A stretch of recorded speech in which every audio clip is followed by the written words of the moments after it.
Hello दोस्तों, नमस्कार। स्वागत है आपका सिविल्स प्रेप मंच चैनल पर। ये हमारा एमसीक्यू सीरीज का पार्ट नंबर 6 होने वाला है। पार्ट 5 तक हम लोग डिस्कस कर चुके हैं। आशा करता हूँ कि आप सब लोगों ने वो देख लिए होंगे। और ये हमारा 1000 प्लस एमसीक्यू सीरीज का एक जो हमने इनिशिएटिव स्टार्ट किया है उसी का एक पार्ट है ये। ठीक है दोस्तों, ज़्यादा समय व्यक्त ना करते हुए आगे चलते हैं अपने एमसीक्यू नंबर 1 पर। ठीक है, अब से हम दोस्तों ऐसा करेंगे कि ये स्टेटमेंट पढ़ेंगे और ऑप्शंस, जैसे वन लाइनर में ऑप्शंस पढ़ने की बजाय आपको पॉज करने का टाइम दे देंगे ताकि आपको डायरेक्ट आंसर बताएं। क्योंकि एक होता ना, रफ मेमोरी में याद रह जाए कि एक ऐसी आंसर, इसका इस तरीके का आंसर सुना था। अब चारों हम आंसर्स बोल देंगे तो वो थोड़ा कन्फ्यूजिंग हो जाएगा। ठीक है दोस्तों, स्टार्ट करते हैं। आज का पहला क्वेश्चन है कि Times Higher World Reputation Ranking आज एजुकेशन वाली जो आई थी उसके बारे में 3 स्टेटमेंट है। पहली स्टेटमेंट है, United States and United Kingdom dominate the top 20 universities in the ranking. Second है, ISSC Bengaluru is the only Indian institution to be consistently ranked in top 200 globally. A total of 4 Indian institution were listed in 2025 ranking. ठीक है, बताइए दोस्तों इसका पहला answer क्या होगा, दूसरा क्या होगा, बताइए क्या इसका आंसर रहेगा। इसका करेक्ट आंसर है दोस्तों सी। जो ये यूनाइटेड किंगडम और इसका एक यूनिवर्सिटीज़ का टॉप रैंकिंग पर रहती हैं और इंडियन इंस्टीट्यूशन 4 हैं। ठीक है और इसमें जो आईएसएससी बेंगलुरु है ये अब टॉप 200 में ना रह के ये इसमें ब्रैकेट निकलते हैं, जैसे 100 से 200, 200 से 300। तो अभी 201 से 300 वाली कैटेगरी में जा चुकी है आईएसएससी बेंगलुरु।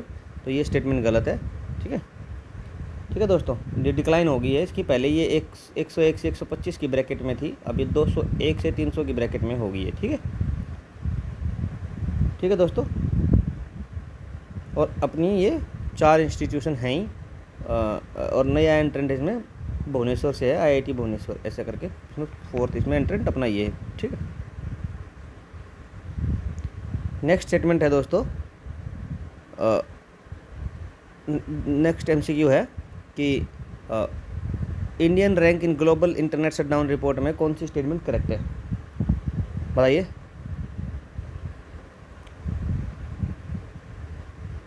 दोस्तों। इसका करेक्ट आंसर है दोस्तों, Indian total number of shutdowns is more than the combined total of all other democratic countries. मतलब अगर डेमोक्रेटिक कंट्रीज़ की बात करें तो अकेले इंडिया के पास इतनी है कि बाकी सबको जोड़ लें उनसे भी ज़्यादा इंटरनेट शटडाउन है। और मैं आपको बता देता हूँ कि जैसे एक बार के लिए कि आइडिया क्या है। इंडिया रैंक वैसे तो रैंक 2 है। ठीक है, पहले पे है म्यांमार 85 के साथ और हमारा 84 है। ठीक है दोस्तों, ठीक है। और इंडिया का जो अकाउंट है वो 88% ऑफ ऑल डेमोक्रेटिक कंट्रीज़ में जितना शटडाउन हुआ है वो इंडिया में है। और रिपोर्ट जम्मू कश्मीर नहीं है। ठीक है दोस्तों, मणिपुर हमारा हाईएस्ट है। मणिपुर में हाईएस्ट नंबर ऑफ शटडाउन हुए हैं, 84 में से 21 तो अकेले मणिपुर में हुए हैं और 12 हरियाणा और जम्मू कश्मीर में हुए हैं। ठीक है, 12 each in Haryana and Jammu Kashmir और 21 हुए हैं मणिपुर में। ठीक है, तो ये गलत हो जाती है। और इंडिया का जो शटडाउन है डिक्रीज सिग्निफिकेंटली, ये भी गलत है, इंक्रीज है अपना। तो India has highest number of internet shutdowns globally, ये भी गलत है क्योंकि ये म्यांमार का है। ठीक है, तो देख लेगा इस हिसाब से। उसके बाद नेक्स्ट है जो शिप्री की रिपोर्ट है, जो शिप्री की ग्लोबल आर्म्स ट्रांसफ़र रिपोर्ट है। Consider the following statement, United state has consistently increase the share in global arms export over the last 5 years. पिछले 5 साल में यूएस का जो एक्सपोर्ट है वो कंसिस्टेंटली इंक्रीज हुआ है। पहली स्टेटमेंट ये है। दूसरी क्या है कि among major arms importer India imports have seen a marginal decline, India का डिक्लाइन हुआ है। तीसरा क्या है, Ukraine has surpass Saudi Arabia and Qatar to become the largest arms importer in Ukraine in the world. Ukraine largest importer हो गया है। तो इसमें से कौन सी स्टेटमेंट ठीक है वो बताइए आप। ठीक है, बताइए। इसमें करेक्ट आंसर है दोस्तों, ये तीनों स्टेटमेंट ही ठीक है। ठीक है, आपको बस ये फैक्चुअली याद रखना है। ठीक है, और हम थोड़ा आंकड़ों की भी बात करें तो यूएस जो है वो 21% इंक्रीज़ हुआ है। ठीक है, और इंडिया का जो इंपोर्ट है वो डिक्रीज़ हो गया है 9.3% से। ठीक है, और यूक्रेन है 8.8% के साथ लार्जेस्ट इम्पोर्टर है अभी एट प्रेजेंट, ठीक है। सऊदी को और कतर को भी उन्होंने पीछे छोड़ दिया, ठीक है। नेक्स्ट है ग्लोबल हैप्पीनेस रिपोर्ट 2025, ठीक है। और एक बार के लिए मैं बता देता हूँ दोस्तों, अगर आपको ये सारे एमसीक्यू ठीक करने हैं और आपको पता लगाना कि ये कहाँ से ये एमसीक्यू आए हैं, with reference and with all beautification के साथ हमने इनको अपने लेक्चर सीरीज़ में डिस्कस किया है, जिसमें हमारे 8 यूपीपीसीएस की प्लेलिस्ट में लेक्चर पड़े हुए हैं अप्रैल तक के। उसके बाद हमने मंथली भी डिस्कस किए हैं। तो अगर आपको स्पेशली इस लेक्चर के लिए जाना है तो ये पार्ट 6 है और क्लास नंबर 5 है, क्लास नंबर 5 है, उस सीरीज़ में देखिएगा, ठीक है। तो इसमें पहले है ग्लोबल हैप्पीनेस रिपोर्ट में, मतलब इंडिया की जो रैंकिंग है साउथ एशियन कंट्रीज में, किसमें कौन सी करेक्ट है, ठीक है। या all over global happiness report में इंडिया की क्या पोजीशन है, उसके बारे में डिस्कस कीजिए। पहली स्टेटमेंट देखिएगा, बस सारी स्टेटमेंट देखिए, ठीक है, और करेक्ट आंसर बताइए।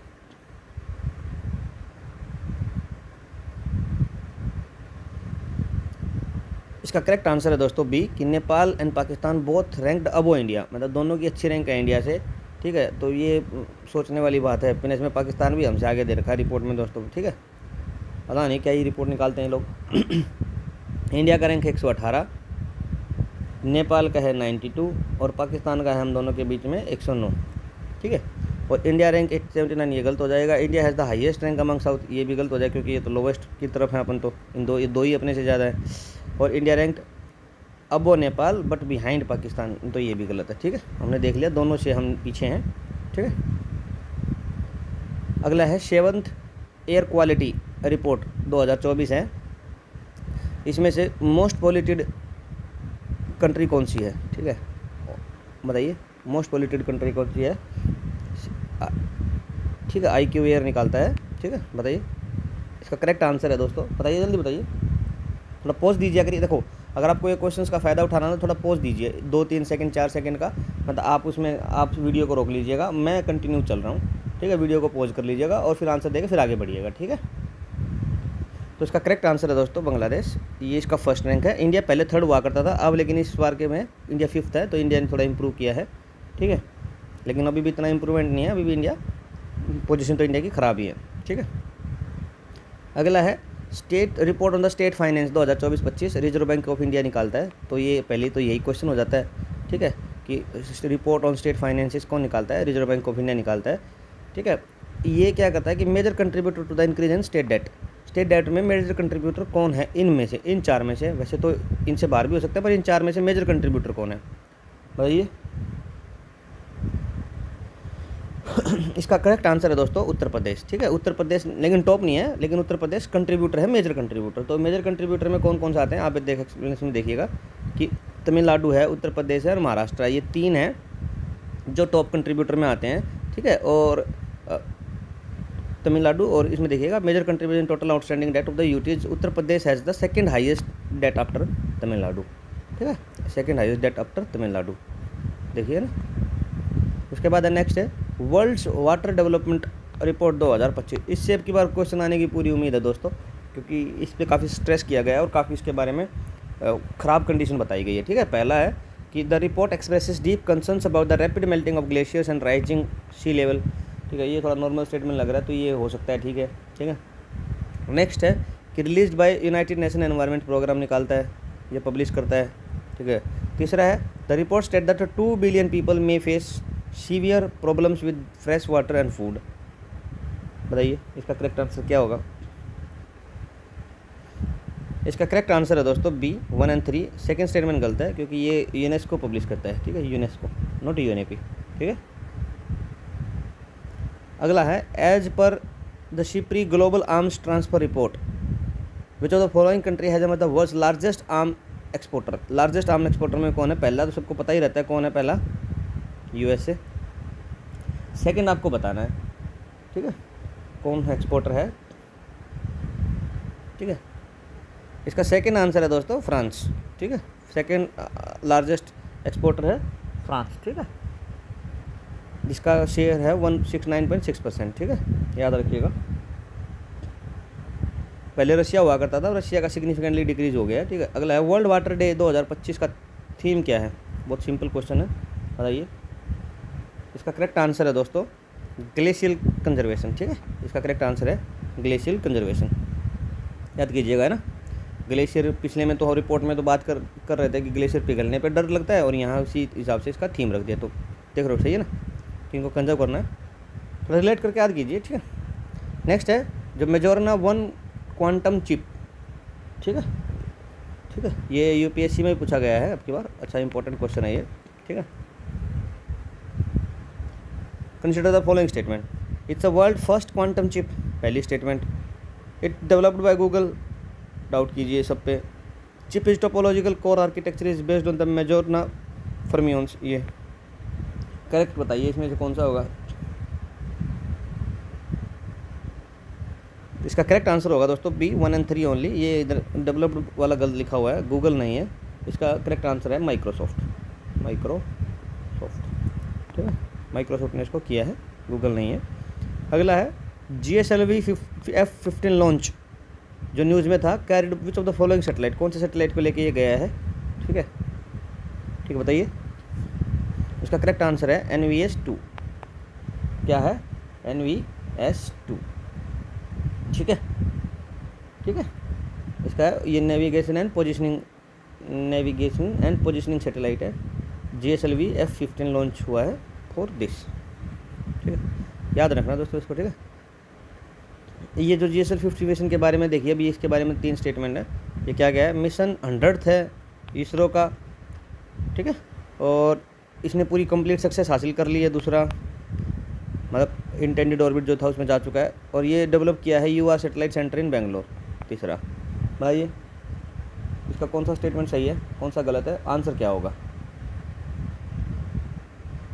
इसका करेक्ट आंसर है दोस्तों बी 1 और 3। इसका फिर सेकंड गलत है, इसको पार्शियल सक्सेस मिली है, ठीक है, ये कंप्लीट सक्सेस नहीं है, ठीक है, ये गलत है। बाकी ये इसरो का 100th है, तो डायरेक्ट आपसे ये भी क्वेश्चन पूछा जा सकता है कि इसरो का 100th लॉन्च हुआ है, कौन सा, नीचे दे दिया जाएंगे 4 ऑप्शन। तो ये GSLV F-15 NVS-02, ठीक है, ठीक है। और ये UR सैटेलाइट सेंटर बेंगलोर ने इसको डेवलप किया है, तो ये भी डायरेक्ट पूछा जा सकता है, ठीक है। ये भी डायरेक्ट पूछा जा सकता है कि ये किसने इसको डेवलप किया है। तो एक ही क्वेश्चन में 2-3 क्वेश्चन है दोस्तों, ठीक है। उसी तरीके की इन्फॉर्मेशन इससे बाहर निकाल लीजिएगा जिस तरीके की आपको चाहिए, ठीक है। मेजोरना 1 क्वांटम चिप, ठीक है, combination of which of the following material से इसको बनाया गया है, ये बताना आपको, ठीक है। इसका करेक्ट आंसर है दोस्तों इंडियम आर्सेनाइड एंड एल्यूमिनियम, ठीक है, इंडियम आर्सेनाइड एंड। अगर कोई डीप जाके पूछने लग जाए तो इस क्वेश्चन के भी पूछने की उतनी ही उम्मीद है, ठीक है, ठीक है, ठीक है दोस्तों, इसकी भी उतनी ही उम्मीद है, ठीक है। नेक्स्ट है मेजोरना 1 quantum chip functions on the principle of, किस पे, super conductivity, quantum entanglement, topological core architecture और ऑल ऑफ द अबव। इसमें से किस पे काम करती है बताइए। इसका करेक्ट आंसर है दोस्तों टोपोलॉजिकल कोर, क्या है, टोपोलॉजिकल, इसका थोड़ा रंग बढ़ा देते हैं, ठीक है, ये भी बढ़ा देते हैं, टोपोलॉजिकल कोर आर्किटेक्चर, ठीक है दोस्तों। उसके बाद है World Water Development Report, climate change and decreasing snowfall could affect the fraction of the world's agriculture land. कितनी वर्ल्ड की फ्रैक्शन लैंड को ये हाईलाइट हुआ था इस रिपोर्ट में कि कितने परसेंटेज ऑफ लैंड या कितने part of the agriculture land को ये इफेक्ट कर सकता है, ठीक है, कितने पार्ट ऑफ द लैंड को ये इफेक्ट कर सकता है, ठीक है। बताइए 1/4, 2/3, हाफ, 2/3, बताइए। इसका करेक्ट आंसर है दोस्तों 2/3 एग्रीकल्चर लैंड को ये अफेक्ट कर सकता है इस रिपोर्ट में, ठीक है। अगला है approximately how many people out of the world's 8.2 billion population में फेस सीवियर फ्रेश वाटर या severe problem with the fresh water food according to the recent report ने कितने लोग इसमें प्रॉब्लम फेस कर सकते हैं। इसका करेक्ट आंसर है दोस्तों ओवर 2 बिलियन। सीधा डायरेक्ट आंसर कीजिए याद और आगे चलिए, ठीक है। Which district in Uttar Pradesh is the PM excellence award for its innovative library for दिव्यांगजन।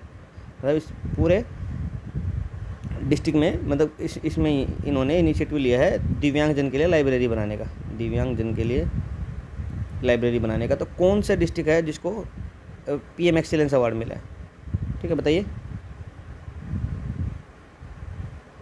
इसका करेक्ट आंसर है दोस्तों मुरादाबाद। ठीक है, मुरादाबाद इसका करेक्ट आंसर है।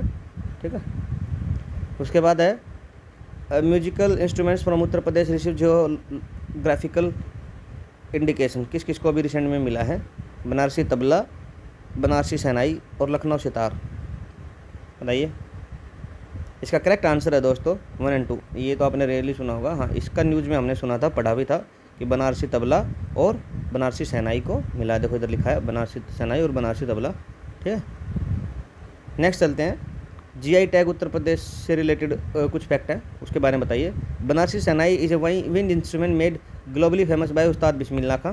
पहली स्टेटमेंट तो ये है कि जो इसको GI टैग वाला प्रोडक्ट है इसको उस्ताद बिस्मिल्लाह खां ने ग्लोबली फेमस किया था। ठीक है, उसके बाद नेक्स्ट स्टेटमेंट है कि Banarasi tabla is associated with the, ये बनारसी शहनाई है, tabla is associated with the पूर्व घराना ऑफ म्यूजिक, ये म्यूजिक है, ये उस्ताद बिस्मिल्लाह खां। ठीक है, दोनों स्टेटमेंट देख लीजिएगा। The global total number of GI tag in Uttar Pradesh has now reached 77। तो ये पहले कम हुआ करते थे, अब 77 हो गए और हाईएस्ट हो गए शायद, जितना मुझे याद है। कमेंट सेक्शन में बताइए कि इससे हाईएस्ट तो किसी स्टेट में नहीं है। ठीक है, बताइए। इसका करेक्ट आंसर है दोस्तों D, ये तीनों ही स्टेटमेंट ठीक हैं। ठीक है, उसके बाद है according to the RBI report Uttar Pradesh hold the position among the states in term of outstanding डेप्ट। कौन सी पोजीशन है उत्तर प्रदेश की? ये हम डिस्कस कर चुके हैं पिछले क्वेश्चंस में। तो इस तरीके से अब की बार उत्तर प्रदेश के लिए UPPCS का जो एग्ज़ाम है उसमें डायरेक्ट इस तरीके से इसको फ्रेम किया जा सकता है। वहाँ था कि मेजर कंट्रीब्यूटर में नाम आया था और यहाँ पोजीशन पूछ लिया कि अब, लेकिन हमने वो एक्सप्लेनेशन उससे पहले डिस्कस किया था कि उत्तर प्रदेश की कौन सी पोजीशन है, तो आपको याद रहना चाहिए। ठीक है, कौन सी है बताइए। इसका करेक्ट आंसर है दोस्तों सेकंड। पहली किसकी थी? पहली बताइए किसकी थी? तमिलनाडु की। और सेकंड किसकी है? यूपी की। और तीसरी किसकी है? महाराष्ट्र की। तो ये भी हमने पूरा डिस्कस किया था। ठीक है, तो अगला है एक्सरसाइज प्रचंड प्रहार, tri service integrated multi domain exercise है, कंडक्टेड कहाँ हुई है? ये इंपॉर्टेंट क्वेश्चन है। ठीक है, बताइए कहाँ हुई है? इसका करेक्ट आंसर है दोस्तों अरुणाचल प्रदेश में, इसके under eastern command, under eastern command, under eastern command. ठीक है,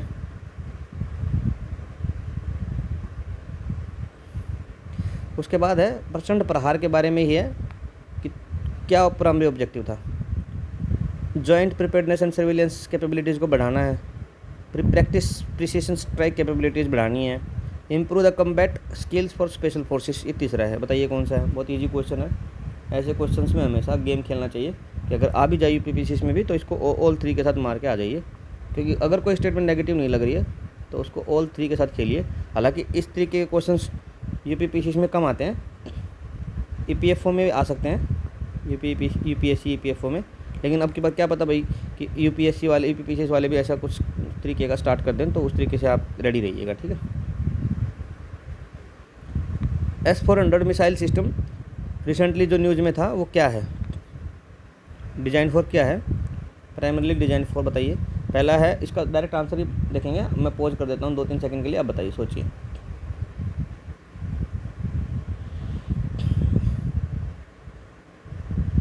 इसका है neutralising large missiles in the air. ये अपना एंटी मिसाइल सिस्टम है जो रोकता है मिसाइल जो दूसरी कंट्रीज वगैरह से अपने इंडिया के ऊपर अटैक के लिए आती है, उनको रोकता है। ये सब गलत है। Submarine detection, anti tank warfare ये नहीं है, ये वाला है 400। इसमें क्या है कि 400 किलोमीटर तक की लिमिट इसकी है कि 400 किलोमीटर दूर तक ये 500 किलोमीटर तक तो पहचानना शुरू कर देता है अटैक को, और 400 किलोमीटर के अंदर उसको डिस्ट्रॉय कर देता है। अभी हमारी बात चल रही है, रशिया से लिया हमने ये, अभी हमारी S-600 या 500 पे भी हम बात कर रहे हैं खरीदने की। ठीक है, हमने इसको अपना नाम दे रखा है सुदर्शन S-400, मतलब रक्षक। ठीक है, उसके बाद है पाम्बन ब्रिज के ऊपर क्वेश्चन है कि Pamban connects the mainland to the island of Rameswaram. It's a rail bridge with special vertical lift mechanism. It is 3 metre smaller than the old bridge. जो ओल्ड ब्रिज था उससे छोटा है, वर्टिकल लिफ्ट मैकेनिज्म है और मेनलैंड को रामेश्वरम से जोड़ता है। बताइए, रामेश्वरम से मेनलैंड को जोड़ता है। ठीक है, बताइए इसका सही आंसर है दोस्तों बी, क्योंकि ये जो ओल्ड से स्मॉलर नहीं है, यहाँ कैच था, ये ओल्ड ब्रिज से बड़ा है 3 मीटर। ठीक है, ये ओल्ड ब्रिज से 3 मीटर बड़ा है, स्पेशल वर्टिकल लिफ्ट मैकेनिज्म है और आइलैंड ऑफ रामेश्वरम को मंडपम से जोड़ता है। ठीक है, नेक्स्ट है दोस्तों Bengal intergovernmental organisation BOBMIGO, इसको हमने पढ़ा था, रिसेंटली न्यूज़ में थी। इसकी चेयरमैनशिप अभी ट्रांसफ़र हुई है, बांग्लादेश से किस कंट्री के पास गई है वो बताइए आप, बताइए। इसका करेक्ट आंसर है दोस्तों इंडिया, इंडिया के पास गई है। ठीक है, इंडिया के पास गई है चेयरमैनशिप। अगला क्या है कि जो ब्लू वीज़ा सिस्टम है लॉन्च्ड बाय UAE, उसका क्या मतलब, उसका मेन एम क्या है। ठीक है, बताइए।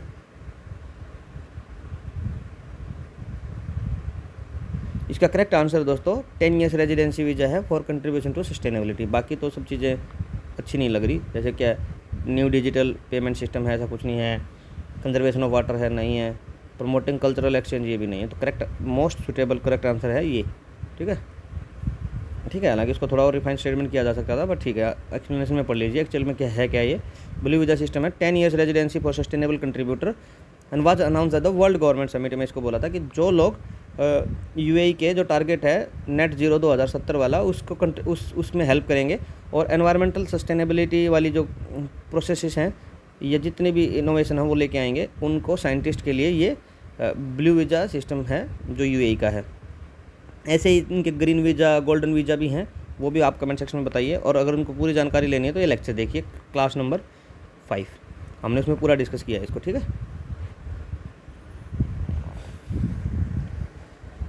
अगला है first Raisina Middle East conference 2025 was held in, ये बताइए इसका करेक्ट आंसर क्या होगा,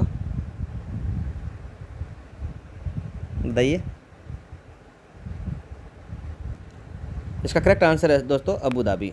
first Raisina Middle East conference है, अच्छा क्वेश्चन है ये, देखिएगा। ठीक है, अबू धाबी में हुई है। 8th इंडियन ओशियन कॉन्फ्रेंस 2025 का थीम क्या है, बताइए। ये भी अच्छा क्वेश्चन है, ये इस तरीके के डायरेक्ट UPSC में पूछे जाते हैं, लेकिन अभी थोड़ा मल्टीपल स्टेटमेंट वाले भी आने लग गए हैं, तो वो भी मैंने डाल दिए हैं। तो ये बताइए इसका आंसर क्या होगा। इसका आंसर है दोस्तों voyages to new horizon of maritime partnership. ठीक है, इसका आप याद कीजिएगा कि 8th इंडियन ओशियन कॉन्फ्रेंस का क्या है, voyages to new horizon of maritime partnership. ठीक है, अगला है ब्लू वीज़ा जो सिस्टम है UAE का, एक किस किस का इनिशिएटिव है, जॉइंट इनिशिएटिव ऑफ व्हाट। ठीक है, ये बताइए, बताइए। ये इसका करेक्ट आंसर मैं आपको डायरेक्ट बताता हूँ दोस्तों, ये सब कंफ्यूज करने के लिए है। इसका करेक्ट आंसर है दोस्तों B, ministry of climate change and environment and ICP। ये ICP एक अथॉरिटी है दोस्तों जो वहाँ के सारे वीज़ा को देखती है। जैसे इसकी फुल फॉर्म इस तरीके से बनाई गई है कि identity, citizenship, customs and ports security. तो ये एक उन्हीं की एजेंसी है जो all sorts of UAE visas के बारे में देखती है, गवर्न करती है। ठीक है, आप ICP का याद कर सकते हो कि ministry of climate change environment plus ICP। ठीक है, इधर लिखा भी होगा, ये है federal authority identity, citizen, custom and port security. ठीक है, न्यूजीलैंड प्राइम मिनिस्टर क्रिस्टोफर लक्जोनिक, तो यही हो गया कि भाई क्रिस्टोफर लक्जोनिक कौन है, रिसेंटली न्यूज़ में थे, प्राइम मिनिस्टर हैं न्यूजीलैंड के। ठीक है, चीफ गेस्ट किस इवेंट के लिए आए थे and during his first official visit to India, बताइए। इसका करेक्ट आंसर है दोस्तों रायजाना डायलॉग 2025 के लिए आए थे, और ये इसीलिए ये इंपॉर्टेंट हो जाता है ये क्वेश्चन अपने आप में। ठीक है, Raisina dialogue 2025। Great backyard bird count में किस स्टेट ने हाईएस्ट बर्ड स्पीशीज को रिकॉर्ड किया है, इसका बताइए। इसका करेक्ट आंसर है दोस्तों वेस्ट बंगाल। ये हमने पढ़ा था, 543 बर्ड स्पीशीज़ के साथ ये हाईएस्ट काउंट है इसका, वेस्ट बंगाल का। ठीक है, उसके बाद है नेक्स्ट है कि जो ये बर्ड काउंट हुआ है इसके बारे में कुछ जान लेते हैं कि रेयर साइटिंग्स में कौन कौन से बर्ड इन्होंने मेंशन किए हैं कि ये रेयर साइटिंग्स थे। तो पहला है इशीबिल, इबिसबिल, स्पॉटेड क्रैक और कॉमन स्टार्लिंग। बताइए इसका करेक्ट आंसर क्या होगा। इसका करेक्ट आंसर दोस्तों ये ऑल ऑफ द थ्री, ये तीनों ही याद रखिएगा कि ये तीनों ही ibisbill, spotted crake and common starling, ये तीनों ही रेयर साइटेड में नोट हुए थे, रेयर साइटिंग्स। ठीक है, उसके बाद नेक्स्ट है MCQ है जो BOBPIGO, bay of Bengal intergovernmental organisation जो है, ठीक है, ये वैसे तो फ़िश से रिलेटेड है, फ़िश मैनेजमेंट या फ़िश रेगुलेशन से, जो इंडियन ओशियन में।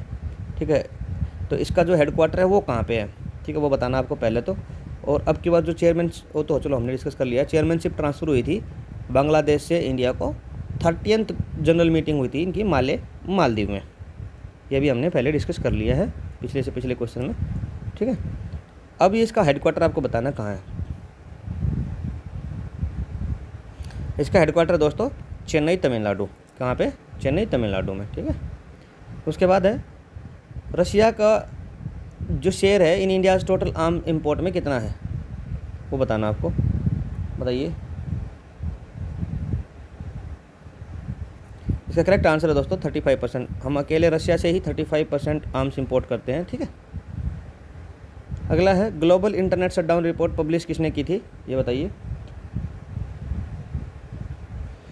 इसका करेक्ट आंसर दोस्तों एक्सेस नाउ ने, एक्सेस नाउ ने ये इंटरनेट शटडाउन की रिपोर्ट पब्लिश की थी, जिसमें इंडिया सेकंड रैंक पे है, बुरी चीज़ है भाई सेकंड रैंक पे होना, 84 शटडाउन के साथ, और म्यांमार 85 है। और डेमोक्रेटिक कंट्री में जितना टोटल मिला के हुआ है उस सबको मिला के भी इंडिया ज़्यादा है, 85% इंडिया अकेला कंट्रीब्यूट करता है। ठीक है, एक रिपोर्ट आई है रिसेंट में, ठीक है, उस रिपोर्ट के हिसाब से what percentage of girls in India are still married before the age of 18, मतलब जो गैर कानूनी है 18 साल की उम्र से कितनी लड़कियों की शादी अब भी हो रही है, उसके बारे में बताना है कितनी परसेंट है वो। और इसमें हाईएस्ट वाला भी है, और इस रिपोर्ट में 2 तरीके की चीज़ आई थी कि 18 से कम कितनी लड़कियों की शादी हो रही है और 19 से कम कितनी माँ बन रही हैं। तो इन दोनों में हमने टॉप भी डिस्कस किया था कि कौन कंट्री सबसे गंदा परफॉर्म कर रहा है, सबसे टॉप पे कौन है, वो भी हमने पूरा डिस्कस किया था रिपोर्ट में, कंप्रिहेंसिवली हमने इसको स्टडी किया था। ठीक है, तो फिर भी इंडिया का बताइए। करेक्ट आंसर दोस्तों 8.38%। ठीक है, इतनी गर्ल्स अब भी मैरिज हो रही है 18 से नीचे। ठीक है, और माँ, अगले क्वेश्चन में आ भी जाएगा सर, जो माँ बन रही है, मदर बन रही है 19 से पहले, वो 3.6% है। मैं पहले ही बता देता हूँ, अगर ऐसा क्वेश्चन आए भी कभी तो आप आंसर दे देना। ठीक है, the global arms transfer report highlight है decrease in international transfer of major weapons between 2024 से 25 कंपेयर टू प्रीवियस ईयर्स। ये कितना परसेंट डिक्रीज हुआ है। अच्छा इंपॉर्टेंट क्वेश्चन है कि डिक्रीज देखा गया है, पर वो डिक्रीज है कितना, ठीक है बताइए। हालांकि डिक्रीज देखने के बाद आप थोड़ा हंसोगे कि इतना क्या, कुछ ज़्यादा डिक्रीज नहीं है, फिर भी आंसर बताइए। इसका करेक्ट आंसर है दोस्तों 0.6%। ठीक है, ज़्यादा नहीं है दोस्तों, 0.6% का ही डिक्रीज हुआ है 15 से 19 और 20 से 24 के बीच में। ठीक है, रिपोर्ट्स ऑन द मैरिज, ये वाली रिपोर्ट है दोस्तों जिसकी मैं बात करता, report on child marriage and early child bearing. Child bearing मतलब मदर बन जाना और चाइल्ड मैरिज होना। ठीक है, इसमें was published in which of the following scientific journal, किस साइंटिफिक जर्नल में रिपोर्ट आई थी। इसका करेक्ट आंसर बताइए। इसका करेक्ट आंसर है दोस्तों बताइए नेचर साइंटिफिक रिपोर्ट। इसका करेक्ट आंसर है नेचर साइंटिफिक रिपोर्ट। ठीक है, उसके बाद है which of the following statement correctly identify the world's third strongest insurance brand according to the recent report. हमने पूरा डिस्कस किया था वैल्यूएशन में, थर्ड कौन है, फर्स्ट कौन है और सेकंड कौन है, ये भी हम बताइएगा कमेंट सेक्शन में कि फर्स्ट पे कौन है और थर्ड पे अब की बार कौन आया है। इंडिया से आया है, वो मैं आपको बता देता हूँ। तो ये कौन सा है, अब इंडिया से बताने के बाद तो शायद आपको आसान हो ही गया है। इसका करेक्ट आंसर है दोस्तों LIC, लाइफ इंश्योरेंस कॉरपोरेशन जो है, इसने थर्ड प्लेस हासिल किया है। ठीक है, स्ट्रॉन्गेस्ट इंश्योरेंस ब्रांड में। ठीक है, और पहले पे तो हमने डिस्कस किया था पोलैंड वाली और फिर चाइना वाली थी, ऐसे PUZ करके थी, पोलैंड वाली और चाइना, ये दो थी, फर्स्ट सेकंड ऐसे है ना। अगला है great backyard bird count is an annual global event organised by which of the following, किसने इसको ऑर्गेनाइज किया है। इस तरीके के क्वेश्चन तो बहुत UPPC के स्पेशल हैं, बताइए बताइए दोस्तों। इसका करेक्ट आंसर है दोस्तों कॉर्नेल लैब ऑर्निथोलॉजी, नेशनल ओबडिन सोसाइटी एंड बर्ड्स कनाडा। ठीक है, ये तीनों ने मिलकर इसको किया है, आप याद रखिएगा। अच्छा है ये Cornell lab ornithology, National Audubon Society and Birds Canada. ठीक है, तीनों याद रखिएगा। ठीक है, बर्ड कनाडा। ठीक है, नेक्स्ट है टोटल 20 मोस्ट पोल्यूटेड सिटीज़ में से जो रिसेंट में रिपोर्ट आई थी पोल्यूशन वाली, उसमें इंडिया में कितनी है वो बतानी है। 5 हैं, 8 इस तरीके से बतानी है कितनी है इंडिया की। टोटल टॉप 20 में इंडिया की सिटीज़ कितनी है, और टोटल एशिया से कितनी सिटीज़ हैं ये भी हमने डिस्कस की थी। एशिया से 19 है, मैं बता देता हूँ। ठीक है, एक बाहर कहीं साउथ अफ्रीका में थी। ठीक है, वो भी बताइएगा आप। और इंडिया में से उस 20 में से कितनी है बताइए। इंडिया की 13 सिटीज़ हैं दोस्तों आउट ऑफ 20 टॉप में, और इंडिया वैसे 5th पे है, और बांग्लादेश रैंक 1 है। ऐसे करके आपको याद देखिएगा, और पूरा जानने के लिए लेक्चर देखना पड़ेगा दोस्तों। देखो यहाँ सारा तो डिस्कस हो नहीं सकता, या तो फिर इस तरीके का हम एक मैकेनिज्म करें कि हम MCQ के माध्यम से ही पूरा करंट अफेयर डिस्कस करें, और यहाँ पे ही पूरा अपना एक्सप्लेनेशन पार्ट में ही उस आर्टिकल से इन्फॉर्मेशन जितनी है वो सारी पिक्चर्स के साथ समझा दें। या तो एक अपने पास एक ये ऑप्शन है, कहोगे तो ये कर लेंगे। ठीक है, ठीक है, ये आप जैसा कमेंट सेक्शन में बताओगे उसी हिसाब से कर लेंगे। उसके बाद है एज पर RBI's report on state finances which of the following state has the lowest debt to GSDP ratio. ये बताइए, इसका बहुत इजी बताना है क्योंकि एक स्टेट अच्छा परफॉर्म करता रहा है इसमें, ये तो हमने पढ़ चुके हैं सारे। बताइए, इसका करेक्ट आंसर है दोस्तों उड़ीसा 12% के साथ है डेट टू GSDP में, और ये तो टॉप में थे। तमिलनाडु, उत्तर प्रदेश सेकंड, और ये तो टॉप में थे। उड़ीसा 12% के साथ लोवेस्ट है। ठीक है, नेक्स्ट है दोस्तों the Pamban bridge is located in which of the following state. ये डायरेक्ट ऐसे भी पूछा जा सकता है। ठीक है, इस केस में बताइए, इसका करेक्ट आंसर है दोस्तों तमिलनाडु। ठीक है, ये रामेश्वरम और मंडपम को लिंक कर रहा है। ठीक है, world happiness report published by research centre at which of the following university. एक रिसर्च सेंटर है, किस यूनिवर्सिटी में उसको पब्लिश किया जाता है। ऑक्सफोर्ड है, कैम्ब्रिज है, हार्वर्ड है, स्टैनफोर्ड है। बताइए, इसका करेक्ट आंसर दोस्तों ऑक्सफोर्ड यूनिवर्सिटी का जो एक रिसर्च सेंटर है ये वर्ल्ड हैप्पीनेस रिपोर्ट पब्लिश करता है। ठीक है, और ये सेंटर का नाम है wellbeing research centre at Oxford. ठीक है, wellbeing research centre at Oxford. ठीक है, नेक्स्ट है the total estimates food grain production कितना है 2024-25 में, कितना है अप्रोक्सीमेटली बताइए। इसका करेक्ट आंसर है दोस्तों, जल्दी बताइए, 330 मिलियन टन्स, जिसमें से खरीफ और रबी अलग अलग है। खरीफ 166 है और रबी 164 है, तो नेक टू नेक फाइट है ना। टोटल मिला के 330 हो जाता है। तो आप याद रखना कि रबी और खरीफ में कोई ज़्यादा डिफरेंस नहीं है, फिर भी खरीफ ज़्यादा है।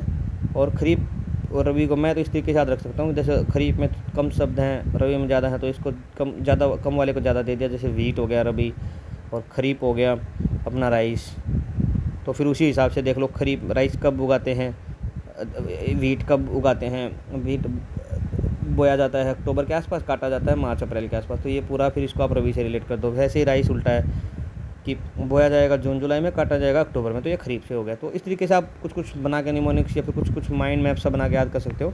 लेकिन 330.8 मिलियन टन्स के साथ ये टॉप पे है। ठीक है, और ये खरीफ है, ये रबी है। ठीक है, नेक्स्ट क्वेश्चन है दोस्तों टाइम्स आयर एजुकेशन वर्ल्ड रेपुटेशन रैंकिंग है 2025 की। कौन सी इंस्टीट्यूशन की रैंकिंग डिक्लाइन हुई है वो बतानी है आपको। ठीक है, ये हम पहले भी डिस्कस कर चुके हैं कि बेंगलोर जो SSC बेंगलोर की जो हम बात कर रहे थे 100 से 125 के बीच में थी, वो कैटेगरी 201 से बाहर हो गई है। ऐसे तो किसकी डिक्लाइन हुई है इनमें से? ISSC बेंगलोर की डिक्लाइन हुई है तो कन्फर्म है। ठीक है, हमने डिस्कस भी कर लिया था पहले आर्टिकल में। IIT दिल्ली की डिक्लाइन हुई है, IIT मद्रास की डिक्लाइन हुई है, या ऑल ऑफ द अब होगी बताइए।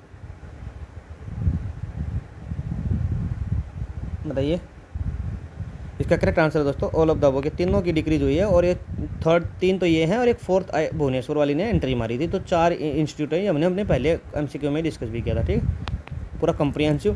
देखो ये MCQ कम है और आर्टिकल का कंप्रीहेंसिव डिस्कशन ज़्यादा है, तो इस तरीके से क्वेश्चन आगे पीछे करके फ्रेम है कि पूरा आपका वो कंप्रीहेंसिव डिस्कशन हो जाए। ठीक है,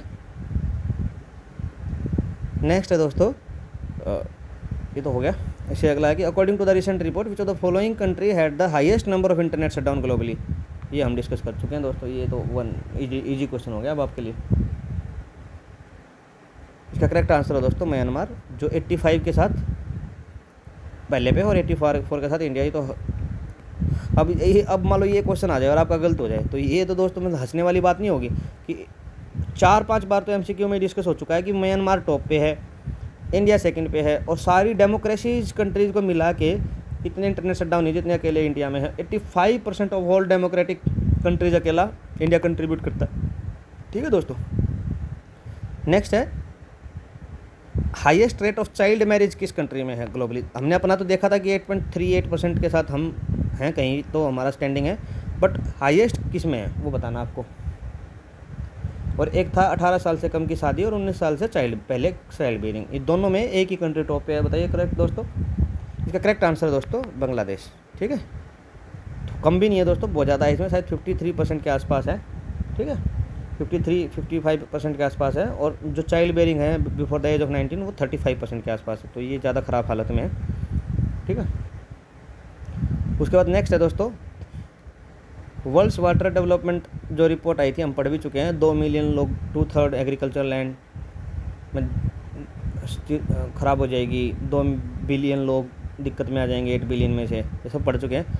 तो ये जो वर्ल्ड मेट्रोलॉजिकल ऑर्गेनाइजेशन है एक रीजन को आइडेंटिफाई किया है कि जो मोस्टली हाईली इफेक्टेड है मेल्टिंग ऑफ ग्लेशियर से, तो वो बताना कौन सा है, हिमालयन वाला है, एल्प्स वाला है, नॉर्वे, स्वीडन, स्वालबर्ड है या एंडीज है। स्पेशली इस रिपोर्ट ने अलग से हाईलाइट किया है, उस एरिया का नाम बताइए। इसका करेक्ट आंसर है दोस्तों नॉर्वे, स्वीडन एंड स्वालबार्ड। ठीक है, नॉर्वे, स्वीडन एंड स्वालबार्ड। ठीक है, ठीक है दोस्तों, इस हिसाब से हमारा ये आज का अपना 50 MCQ जो हमने लिए थे वो टारगेट कंप्लीट हुआ। ठीक है, तो ये हमारा पार्ट 6 है। क्या है ये? पार्ट नंबर 6 है। ठीक है, इसी हिसाब से आते रहेंगे। और पार्ट 6 के हिसाब से अगर हम देखें तो अपने 250 to 300 क्वेश्चन के आसपास हो गए। पार्ट 9 के बाद 400 के आसपास क्वेश्चन हो जाएंगे, 400-450 के आसपास। इसका एक कम्प्रिहेंसिव एक मैराथन बना के डाल दूँगा, ठीक है।